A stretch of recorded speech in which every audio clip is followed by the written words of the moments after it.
નમસ્કાર વિદ્યાર્થી મિત્રો, આપણે ધોરણ 11 કોમર્સમાં અભ્યાસ કરી રહ્યા છીએ પ્રકરણ 4 અને આમનોંધ. આમનોંધમાં આજે આપણે લેક્ચર નંબર આપણો 4 છે, ચોથો લેક્ચર છે આપણે. બરાબર. હું આશા રાખું છું કે તમે ખાતાના પ્રકારો ખાસ રિવિઝન કરી લીધું હશે. પારિભાષિક શબ્દો એનું પણ તમે રિવિઝન કરી લીધેલું હશે. આ રોજ વાંચતા રહેજો, કારણ કે એ ભૂલાય નહીં એનો આપણે ખાસ ખ્યાલ રાખવો પડે છે. આપણે લાસ્ટ લેક્ચરમાં ઉદાહરણ નંબર 1 કમ્પ્લીટ કર્યું હતું અને સાથે સાથે આપણે સંયુક્ત આમનોંધ કેવી રીતે બનાવી શકાય એનો આપણે અભ્યાસ કરેલો હતો. આજે આપણે તમારા પાઠ્યપુસ્તકમાં ઉદાહરણ નંબર 3 છે એનો આજે આપણે અભ્યાસ કરવો છે. તમે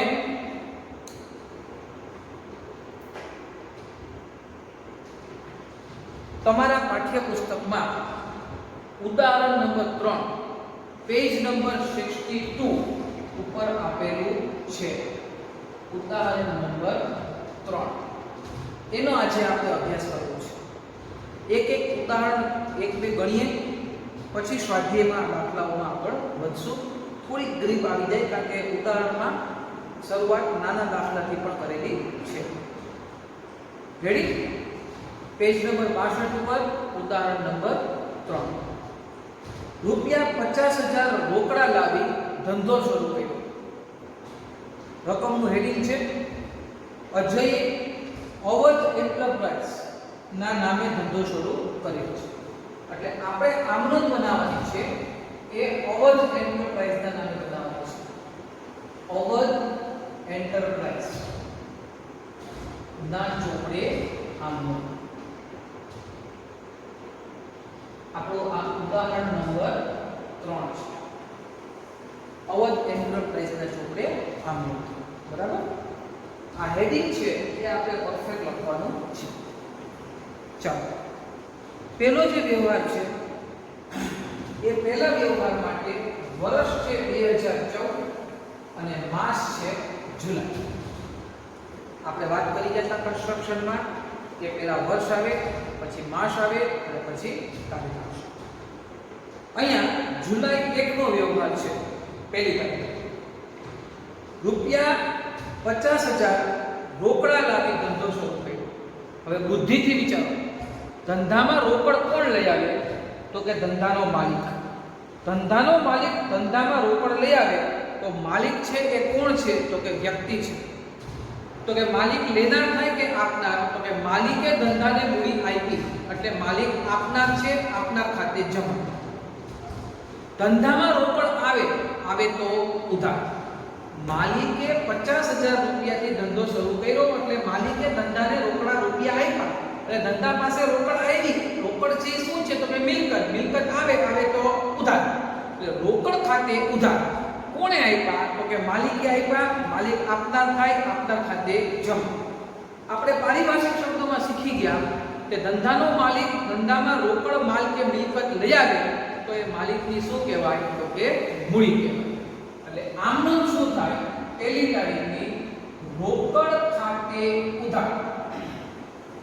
કેટલા રૂપિયા? 50,000. તે મૂડી ખાતે જમા. કેટલા રૂપિયા? તો કે 50,000. બાબત જે રૂપિયા 50,000 રોકડા લાવી ધંધો શરૂ કર્યો તે. કમ્પ્લીટ. હવે પહેલો વ્યવહાર છે એ આપણો કમ્પ્લીટલી પૂરો થઈ ગયો. વ્યવહાર પૂરો થાય એટલે નીચે લીટી ભૂલાય નહીં. એના પછી રૂપિયા 10,000 નો માલ સ્ટોક, રૂપિયા 2,000 નું ફર્નિચર તથા રૂપિયા 30,000 ના દેવાદારો ધંધામાં લાવ્યા. સમજો. લાસ્ટ લેક્ચરને યાદ કરો. લાસ્ટ લેક્ચરમાં મેં તમને આવી જ કંઈક સંયુક્ત આમનોંધ બનાવતા શીખવાડ્યું. અહીંયા શું કહે છે? તો કે 10,000 નો માલ સ્ટોક, પછી રૂપિયા 2,000 નું ફર્નિચર અને રૂપિયા 30,000 ના દેવાદારો ધંધામાં લાવ્યા. આ બધી વસ્તુ રોકડ માલ કે મિલકત ધંધામાં લઈ આવે કોણ?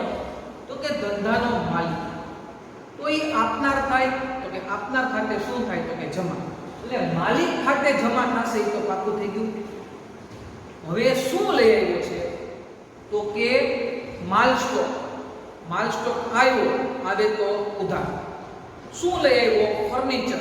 ફર્નિચર મિલકત છે, આવે તો ઉધાર. દેવાદાર. દેવાદાર લેણું એટલે મિલકત છે, મિલકત આવે, આવે તો ઉધાર. એનો મતલબ એવો છે કે માલ સ્ટોક એ મિલકત છે, ફર્નિચર એ મિલકત છે અને દેવાદાર એ મિલકત છે. ત્રણ મિલકતો ધંધામાં આવે છે. ધંધામાં મિલકત આવે, આવે તો ઉધાર. સંયુક્ત નામનો બનાવશું. કઈ તારીખનો વ્યવહાર છે? 4. માલ સ્ટોક ખાતે ઉધાર, ફર્નિચર ખાતે ઉધાર, દેવાદારો ખાતે ઉધાર. કોણ લે? માલિક એટલે મૂડી ખાતે જમા.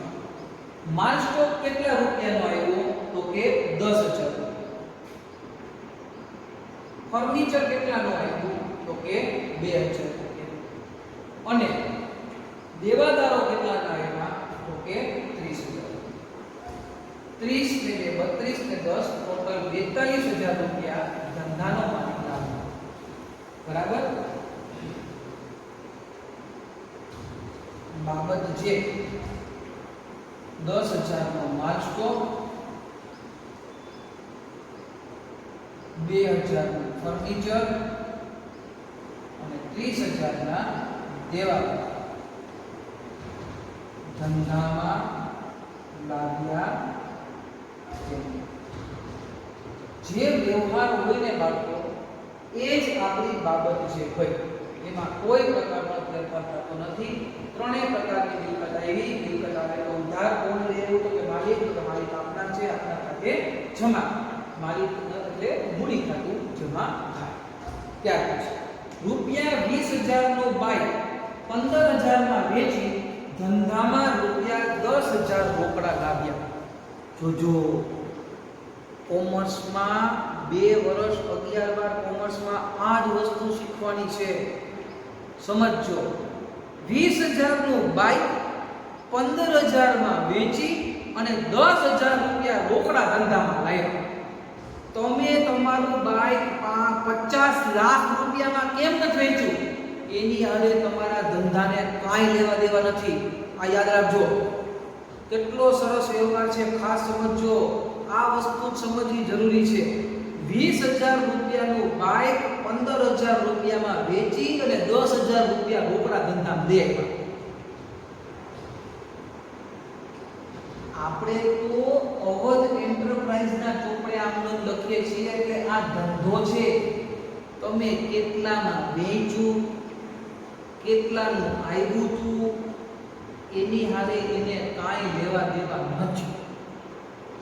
એને તો એટલી આ વસ્તુ હારે જ લેવા દેવા છે કે તમે એને કેટલા આપ્યું.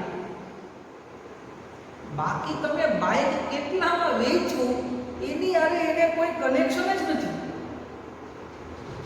વ્યવહાર શું કહે છે? 20,000 રૂપિયાનું બાઇક 15,000 રૂપિયામાં વેચી અને 10,000 રૂપિયા રોકડા ધંધામાં લાવ્યા. અને ધંધામાં રોકડ કેટલા રૂપિયાની આવી એની વાત કરો. તો કે રોકડ ખાતે ઉધાર કેટલા રૂપિયા? તો કે 10,000. માલિકની બાઇક હતી, એને વેચી અને એ પૈસા એને કોને આપ્યા? ધંધાને આપ્યા. માલિક ધંધામાં પૈસા દે આવ્યો. ટૂંકું ને ટચ, શોર્ટ એન્ડ સ્વીટ, નાનું ને મીઠું. એ માલિકની મૂડી કહેવાય. તે મૂડી ખાતે જમા. આની બાબત જે શું થાય? બાબત જે રૂપિયા 10,000 રોકડા ધંધામાં લાવ્યા. બસ પૂરું. કઈ તારીખનો વ્યવહાર હતો? 10 તારીખ. બાકી બાઇક કેટલામાં વેચ્યું, હું કર્યું, તોડી નાખ્યું, બેટરી વેચી, એન્જિન વેચ્યું, ગમે વેચ્યું, તેની હારે આ અવધ એન્ટરપ્રાઇઝને કાંઈ લેવા દેવા છે નહીં. એટલે તો એટલી જ વાત છે. તમે મને કેટલા આપ્યા એ વાત કરો. 10,000 રૂપિયા રોકડા આપ્યા. આપણું પેજ પૂરું થઈ ગયું. જો પેજ પૂરું થઈ જાય તો ટોટલ માર દેવાનું, ઉધારને જમાનું, સરવાળો આગળ લઈ ગયા અને એ લખવાનું સરવાળો આગળ લાવ્યા. હાલો શીખડાવી દઉં છું, તને પ્રોબ્લેમ નહીં. 50 ને 42 92, 92 ને 10 1,02,000 આવી રીતે લખવાનું. અહીંયા શું લીટીમાં દેવાનું? સરવાળો આગળ લઈ ગયા. અહીંયા લખવાનું સરવાળો આગળ લાવ્યા. 1,02,000 1,02,000. રેડી? ચાલો આપણું પેજ પૂરું થઈ જાય તો શું કરવું એના માટે મેં તમને વસ્તુ શીખડાવી. બરાબર છે? ત્યાર પછી 14 તારીખનો વ્યવહાર છે. ₹6,000 નું અંગત લેણું, ₹4,000 નું દેવું ધંધામાં લાવ્યા. વિચારો, લેણું એટલે શું થાય? તો કે દેવાદાર. દેવાદાર ધંધાની મિલકત છે. મિલકત આવે તો ઉધાર, એટલે દેવાદારો ખાતે ઉધાર. કેટલા રૂપિયા? 6,000. એટલે આપણે એમ કે ઓહો મિલકત લઈ આવ્યો 6,000 રૂપિયા. પણ વાંચો આગળ, 6,000 નું લેણું લઈ આવ્યો તો સામે 4,000 નું દેવું લેતો આવ્યો, તો એ ચૂકવવા તો પડશે કે નહીં? આની પાસેથી લઈ લેવો, ઓલાને ચૂકવવા પડશે કે નહીં? તે લેણદારો ખાતે જમા. કેટલા? 4,000. તે મૂડી ખાતે જમા. કેટલા? 2,000. કાંઈ સમજાણું નહીં. પેલા વ્યવસ્થિત વ્યવહારને સમજો.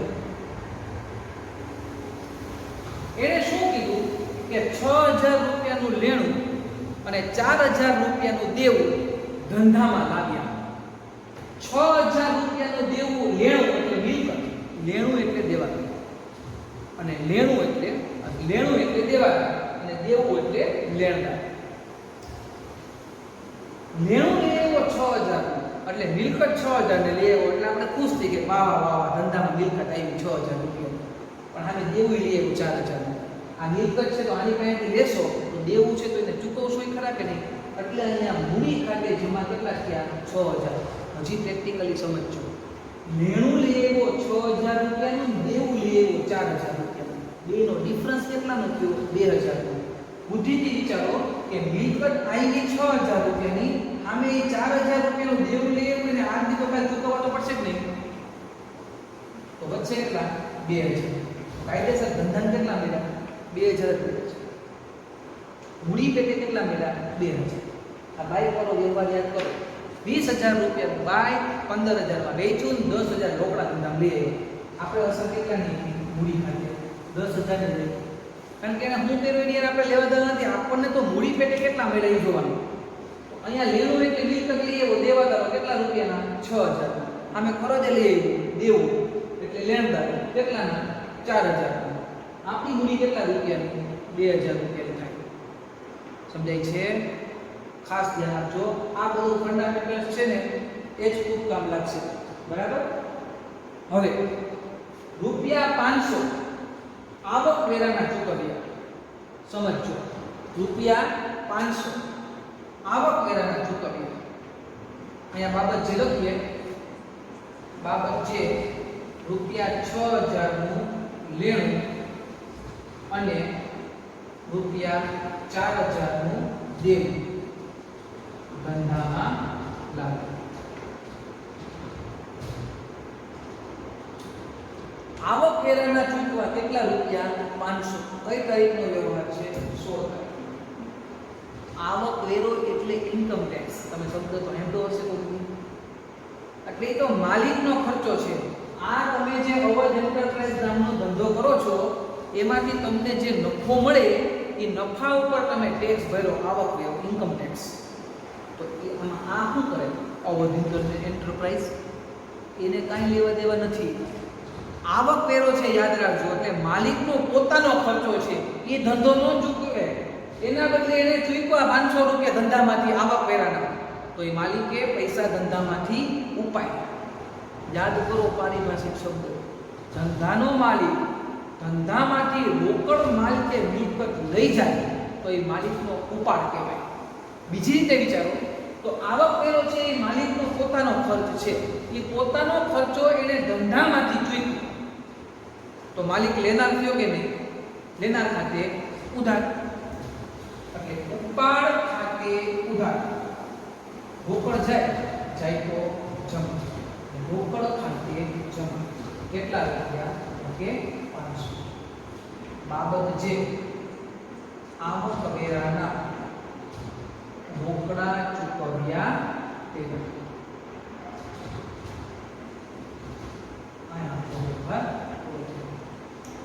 ત્યાર પછી 20 તારીખ રૂપિયા 1000 નો માલ અંગત ઉપયોગ માટે લઈ ગયા.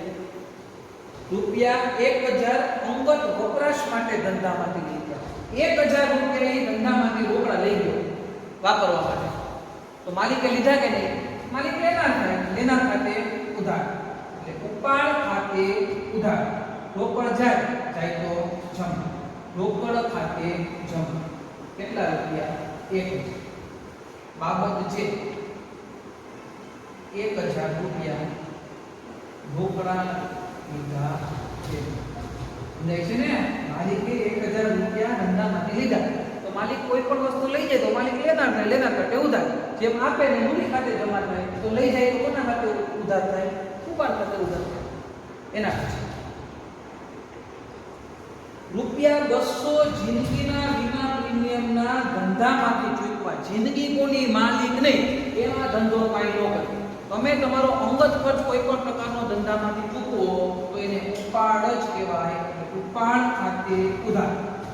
રોકડ જાય તો જમા, રોકડ ખાતે જમા. 200. બાબત છે અંગત જીવન વીમાના ધંધામાંથી ચૂકવ્યા વિના. સમજાય છે? જો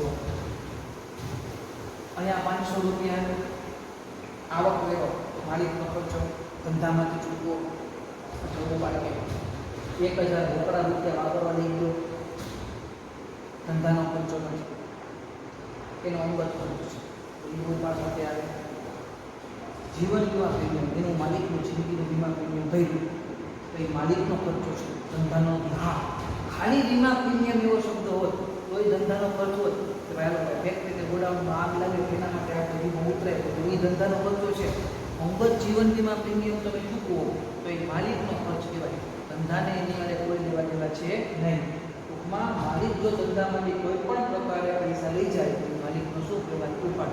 ઉપાડ ખાતે ઉધાર થાય. ત્યાર પછી રૂપિયા 400 નો માલ અંગત ઉપયોગ માટે લઈ ગયા. જો ધંધામાંથી લઈ ગયો માલ કેટલા રૂપિયાનો? તો કે 400 રૂપિયાનો. એ ઉપાડ જ કહેવાય કે નહીં? ઉપાડ ખાતે ઉધાર કે ખરીદ ખાતે જમા. માલિક જો ધંધામાંથી માલ લઈ જાય તો એ માલિકનો ઉપાડ કહેવાય. એટલે ઉપાડ ખાતે ઉધાર કે ખરીદ ખાતે જમા. બાબત જે અંગત વપરાશ માટે માલ લઈ ગયા તેના. પુત્રની કોલેજની ટ્યુશન ફી રૂપિયા 500 ધંધામાંથી ચૂકવી. એ પુત્ર કોનો? તો કે માલિકનો. ફી કોની? તો કે માલિકના છોકરાની. તો એ માલિકે ભરવાની હોય, ધંધો ન ભરે. તો ધંધામાંથી તમે તમારા પુત્રના વીમાની ફી ભરી, સ્કૂલની ફી ભરી, તો એ માલિકનો ખર્ચ છે, ધંધાનો ખર્ચ છે નહીં. તો એ માલિક ધંધામાંથી પૈસા લઈ ગયો એટલે ઉપાડ ખાતે ઉધાર કે રોકડ ખાતે જમા. રેડી? એકવાર જોઈ જાઓ પછી આગળ વધીએ.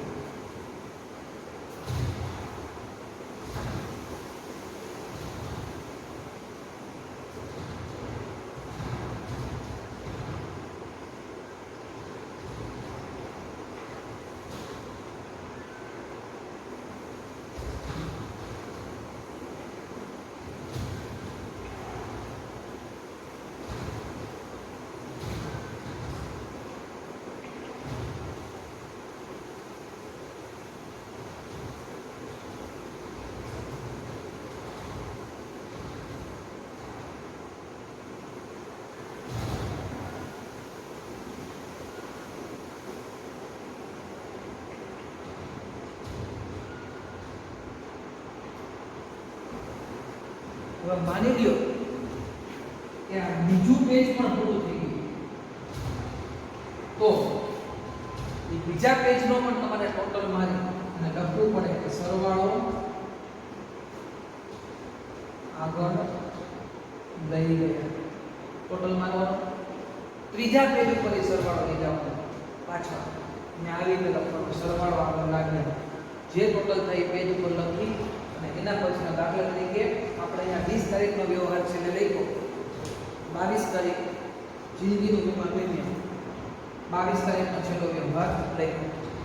હજી બે વ્યવહાર બાકી છે, 25 તારીખના અને 31 તારીખના બે વ્યવહાર બાકી છે.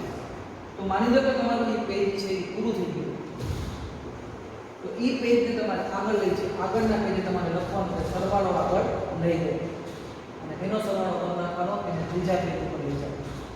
એ સરવાળો ખેંચવાનો આગળ ભૂલાય નહીં, એનું તમે ખાસ ધ્યાન રાખજો. એટલે છેલ્લા બે વ્યવહારો છે એ તમે તમારા ચોપડામાં વ્યવસ્થિત લખજો. પાછું રિપીટ કરી દો, 25 તારીખનો અને 31 તારીખનો બે વ્યવહાર, પછી આપણે કમ્પ્લીટ ટોટલ મારવાના છે. બાકી પાઠ્યપુસ્તકનું ઉદાહરણ છે, કાંઈ પ્રોબ્લેમ હોય તો જોઈ લેજો. 25 તારીખનો અને 31 તારીખનો બે વ્યવહાર પાછા રિપીટ કરી દો. 25 તારીખનો વ્યવહાર શું છે તો કે ₹400 નો માલ અંગત વપરાશ માટે લઈ ગયા. માલિક ધંધામાંથી રોકડ માલ કે મિલકત લઈ જાય તો એ માલિકનો ઉપાડ કહેવાય. ઉપાડ હોય તો માલિક ધંધામાંથી માલ લઈ જાય તો એને ઉપાડ કહેવાય, કારણ કે માલિક લેનાર છે, લેનાર ખાતે ઉધાર. એટલે ઉપાડ ખાતે ઉધાર. માલિક જો માલ લઈ જાય તો એ કોના ખાતે જમા થાય તો કે ખરીદ ખાતે. પહેલા ઉપાડથી ગયેલ માલ ખાતે જમા થતું જૂના એકાઉન્ટ. નવા સિલેબસમાં એનસીઈઆરટીમાં એ મુજબ આવ્યું છે કે માલિક જો કોઈ પણ રીતે અંગત વપરાશ માટે ધંધામાંથી માલ લઈ જાય તો એને ખરીદ ખાતે જમા કરવું. એટલે આમ નોંધ બને ઉપાડ ખાતે ઉધાર કે ખરીદ ખાતે જમા. પુત્રની કોલેજની ટ્યુશન ફી ₹500 ધંધામાંથી ચૂકવવી.